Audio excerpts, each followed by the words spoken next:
Well, hello, welcome to Jessica Kaufman's cooking series. It's Tuesday and today we are making fresh pasta. Now, I mentioned fresh pasta, but I've prepared some gnocchi.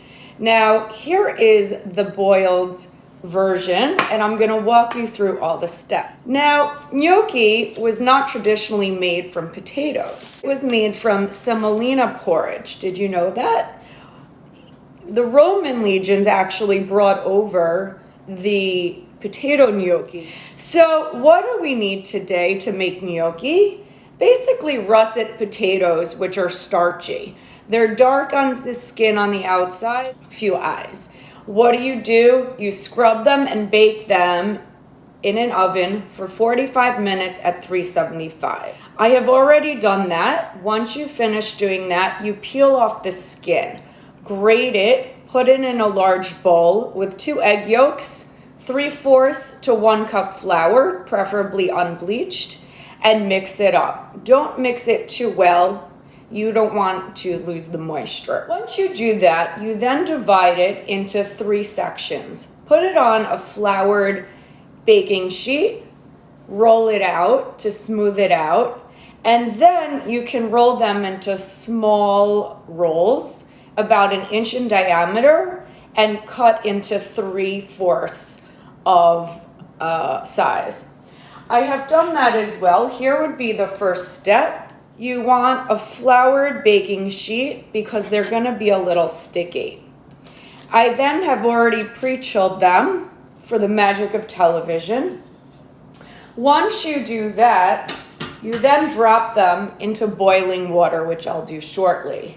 Once that's complete, you'll know because they float to the top. So let's go for it. Just drop them in. Just be careful the water doesn't drip back. So I've put about 10 to 15 gnocchi, which are also known as dumplings. They're small, they're doughy, and they look like a dumpling. I've made mine very simply. You can put in other things like spices as well. So we're going to wait here a few seconds for them to float to the top. Once they are complete, they will look like this. You take your slotted spoon and put it in your heated pan with sauce. I've used today some Prego with tomato and basil, so I don't have to make the sauce from scratch. However, you can make that as well. There are other versions with pesto, with spinach.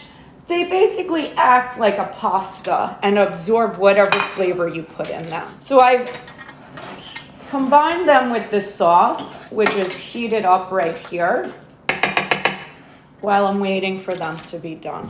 Have any of you made gnocchi before? It sounds more complicated than it is. However, it's a lot of fun and look forward to the final product.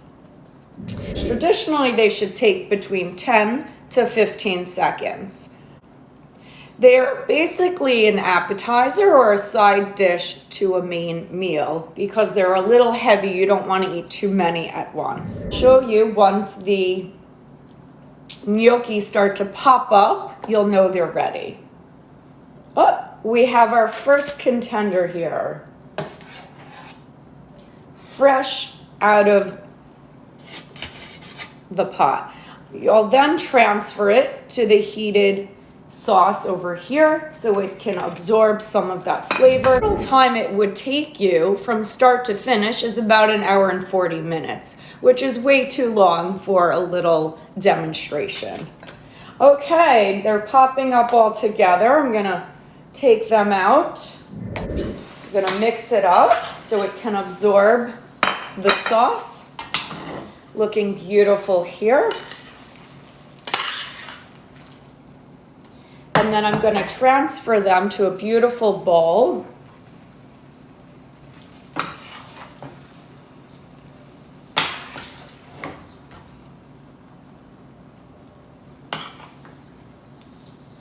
And I would recommend a little Parmesan, perhaps if you have some herbs, some basil, to make it look beautiful and provide a little extra flavor.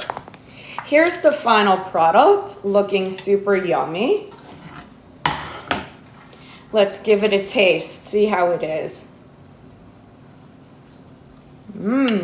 Delicious, homemade. Well, to toast, salute, a little red wine goes with the gnocchi. And I would say to your health and happiness during quarantine and to learning to make new things. Salute. Thank you for tuning in to Jessica Kaufman's weekly cooking series. If you have any suggestions, perhaps next week I'll go back to doing a real estate Q&A, bring it back to the market, and perhaps a cocktail.